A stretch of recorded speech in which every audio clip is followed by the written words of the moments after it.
Hello दोस्तों, आज हम बात करेंगे गाउट यानी गठिया की बीमारी के बारे में। ये किस तरह की बीमारी होती है, क्या इसके लक्षण होते हैं, क्या इसके कारण होते हैं, कैसे इसको मैनेज करते हैं, कैसे इसको डायग्नोज करते हैं, ये सारी चीज़ों पर आज हम बात करेंगे। गाउट का प्रॉब्लम काफ़ी कॉमन प्रॉब्लम है। इस बीमारी को समझना और उसके लक्षणों को समझना ज़रूरी है, क्योंकि बहुत सारे केस में थोड़ा बहुत भी यूरिक एसिड वैल्यूज बढ़ जाता है तो पेशेंट को ओवर ट्रीटमेंट किया जाता है। इसलिए इस तरह के पेशेंट में जानना और समझना ज़रूरी है कि गाउट एक्चुअल में होता क्या है और क्या क्या सिस्टम्स को इफेक्ट कर सकता है, कब इसके ट्रीटमेंट की आवश्यकता है, कब नहीं। ये सारी चीज़ों पर हम बात करेंगे। बहुत सारे हाइपरयूरिसीमिया के पेशेंट्स ओवर ट्रीट होते हैं, इसको हमने एक अलग वीडियो में डिस्कस किया है। आज बेसिकली गाउट पर ओवरव्यू करेंगे। टॉपिक पर जाने से पहले जो लोग हमारे चैनल पर नए हैं उन्हें रिक्वेस्ट करूँगा कि चैनल को सब्सक्राइब करें, वीडियोस को लाइक करें, शेयर करें, फॉलो करें, कमेंट करें, पूरा देखें।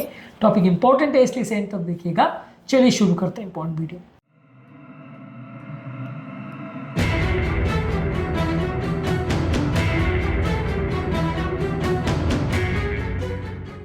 सबसे पहले गाउट के कारण क्या है। बॉडी में जब यूरिक एसिड लेवल्स बहुत ज़्यादा बढ़ जाता है तो इसकी वजह से नीडल जैसे क्रिस्टल्स बनने लगते हैं यूरिक एसिड के, जो कि जॉइंट्स में जमा हो जाते हैं, जिसकी वजह से पेन और इन्फ्लेमेशन होता है। ब्लड में यूरिक एसिड लेवल जब ज़रूरत से ज़्यादा बनता है या कम निकलता है तो वैसे केस में यूरिक एसिड ब्लड में बढ़ने लगता है। या तो कोई ऐसी व्यक्ति ऐसी चीज़ें बहुत ज़्यादा खा रहा है, या कोई मेटाबॉलिक अबनॉर्मलिटी है जिसकी वजह से यूरिक एसिड ज़्यादा बन रहा है, या किडनी का ऐसा कोई प्रॉब्लम है जिसकी वजह से नॉर्मली किडनी के थ्रू यूरिक एसिड बाहर निकल जाना चाहिए, अगर नहीं निकल पा रहा है तो वो भी इंडिकेटर होगा कि व्यक्ति को यूरिक एसिड बढ़ जाएगा यानी हाइपरयूरिसीमिया हो जाएगा। इसके अलावा डाइट में अगर आप कोई ऐसी चीज़ खा रहे हो जो प्यूरिन्स में बहुत ज़्यादा रिच है, जैसे red meat, shellfish, organ meats या अल्कोहल, खासकर बियर अगर आप ले रहे हो, तो ये सारी चीज़ों में यूरिक एसिड ज़्यादा होता है, इनकी वजह से हाइपरयूरिसीमिया ज़्यादा होता है। अगर ये सारी चीज़ों का सेवन ज़्यादा है तो हाइपरयूरिसीमिया या गाउट होने का चांस ज़्यादा है। इसके अलावा कुछ लोग को जेनेटिक अबनॉर्मलिटी होती है, फैमिली हिस्ट्री होती है, जिसकी वजह से उनका यूरिक एसिड का मेटाबॉलिज्म कॉम्प्रोमाइज़ हो जाता है और उनको गाउट होता है। कुछ मेडिकल बीमारियां हैं जैसे डायबिटीज़, हाइपरटेंशन या किडनी डिजीज़, जिसकी वजह से भी हायर यूरिक एसिड वैल्यूज़ हो सकते हैं। इसमें बिना ज़्यादा यूरिक एसिड वैल्यूज़ खाए या ज़्यादा कोई ऐसी चीज़ खाए जिसमें यूरिक एसिड है, आपका यूरिक एसिड ब्लड का लेवल बढ़ सकता है। कुछ मेडिसिन है, खासकर डाययूरेटिक्स, इनके कारण से भी यूरिक एसिड ब्लड में लेवल बढ़ सकता है। तो ये तो हुए कारण जिसकी वजह से यूरिक एसिड ब्लड पे बढ़ता है। अब बात करेंगे लक्षणों में। लक्षण दो तरह के होते हैं, एक अक्यूट गाउट के, एक क्रॉनिक गाउट के। अक्यूट गाउट में सीवियर पेन होगा, ज़्यादातर रात के टाइम होगा और आपका जो पाँव की सबसे बड़ी उंगली है उसको अफेक्ट करता है, उसी के जॉइंट को अफेक्ट करता है। ये लोगों को लगता है कि हाथ पाँव का कोई भी दर्द हो रहा है वो गाउट है, ऐसा नहीं है। अगर किसी व्यक्ति को अगर यूरिक एसिड ज़्यादा है और अगर बड़ी पाँव की जो उंगलियां है उसको अगर जॉइंट को अफेक्ट कर रहा है, वो जॉइंट अगर इफेक्ट हो रहा है तो वही गाउट का सबसे बड़ा सिम्टम है। वहाँ पे सबसे ज़्यादा पेन, रेडनेस और स्वेलिंग होगी और वो छूने से भी दर्द होगा, टेंडरनेस होगी, लाल हो जाएगा, ज़रा सा भी टच करने में दर्द होगा, ज़रा सा भी प्रेशर लगाने में, इवन मोजा या जूता पहनने में भी दर्द होगा, उसकी मोबिलिटी भी कॉम्प्रोमाइज़ हो जाएगी, आप पाँव की उस उंगली को नहीं हिला पाओगे। बाकी जॉइंट्स को ये उतना ज़्यादा इफेक्ट नहीं करता, पाँव की बड़ी उंगली के जॉइंट को ही सबसे ज़्यादा इफेक्ट करता है। तो अगर आइसोलेटेड किसी को पाँव की उंगली में सीवियर पेन, इन्फ्लेमेशन या टेंडरनेस हो रही तो ये गाउट का मार्कर है। हाथ पाँव का होने वाला छोटा मोटा दर्द या किसी और जॉइंट का होने वाला पेन यूजली गाउट में नहीं होता। सबसे ज़्यादा इन्वॉल्वमेंट उसी गाउट के जॉइंट का होता है, बाकी जॉइंट्स में इन्वॉल्वमेंट कंपेरेटिवली होगा भी तो कम होगा। एक होता है क्रॉनिक गाउट।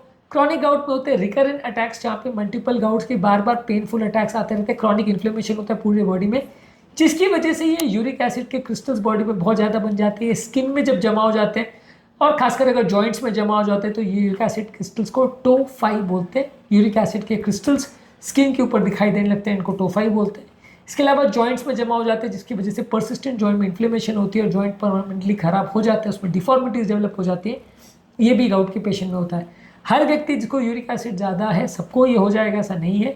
यूरिक एसिड बहुत ज़्यादा हो और उसको गाउट के अगर अटैक्स बार बार आ रहे हैं तो ऐसा होगा। इसलिए हर व्यक्ति जिसको यूरिक एसिड ज़्यादा है सबको ट्रीट करने की आवश्यकता नहीं है। डायग्नोज कैसे करेंगे इसको?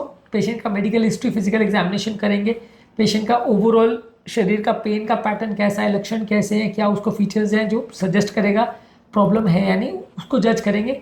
इसके अलावा पेशेंट का blood uric acid level check करेंगे। हालांकि हर व्यक्ति जिसका यूरिक एसिड लेवल ज़्यादा है सबको गाउट ऐसा नहीं है, फिर भी यूरिक एसिड लेवल्स को चेक करेंगे। इसके अलावा हम इमेजिंग एनालिसिस में एक्सरे करेंगे जॉइंट का कि जॉइंट में डैमेज हुआ है या नहीं देखने के लिए। इसके अलावा हम जॉइंट का अल्ट्रासाउंड कर सकते हैं, सीटी स्कैन या एमआरआई कर सकते हैं देखने के लिए कि जॉइंट में प्रॉब्लम किस तरह की है और उसमें यूरिक एसिड के क्रिस्टल जमा हुए हैं या नहीं। और जॉइंट का कितना ज़्यादा डैमेज हुआ इसको असेस करने के लिए। इसके अलावा हम जॉइंट के फ्लूइड का एनालिसिस कर सकते हैं, जिसमें हम जॉइंट जिसमें अफेक्ट हुआ है वहाँ से थोड़ा पानी निकालते हैं और उसमें यूरिक एसिड के लेवल्स को जज करते हैं। तो ये सारे टेस्ट अवेलेबल है यूरिक एसिड के रिलेटेड गाउट को जज करने के लिए। इसको मैनेज कैसे करेंगे, यदि किसी को अक्यूट गाउट का अटैक है तो उसको पेन किलर्स दिया जाएगा, जैसे non steroidal anti inflammatory drug जैसे आइबुप्रोफेन, नेप्रोक्सिन दिया जाएगा या बाकी पेन किलर्स दिए जाएंगे। पर ये पेन किलर्स कई बार हार्ट और किडनी के लिए नुकसानदायक होते हैं, इसलिए बहुत ज़्यादा नहीं दे सकते। कॉल्चिसाइन करके एक दवा होती है जो कि अक्यूट गाउट में इन्फ्लेमेशन या सूजन को कम करने में मदद करती है, पर इस दवा का रोल सिर्फ अक्यूट गाउट में है, रेगुलर गाउट के लॉन्ग टर्म ट्रीटमेंट में नहीं है। तो कॉल्चिसाइन को जिंदगी भर नहीं लेना है, अक्यूट गाउट में इन्फ्लेमेशन को कम करने के लिए दिया जाता है। इसके अलावा आप दे सकते हैं स्टीरॉयड के टैबलेट्स या इंजेक्शन दिए जाते हैं, और साथ में आप पेन किलर्स या कॉल्चिसाइन को प्रयोग करते हैं। तो इसका प्रयोग करने से गाउट में लोगों का अक्यूट अटैक का पेन कम हो जाएगा, इन्फ्लेमेशन कम हो जाएगा।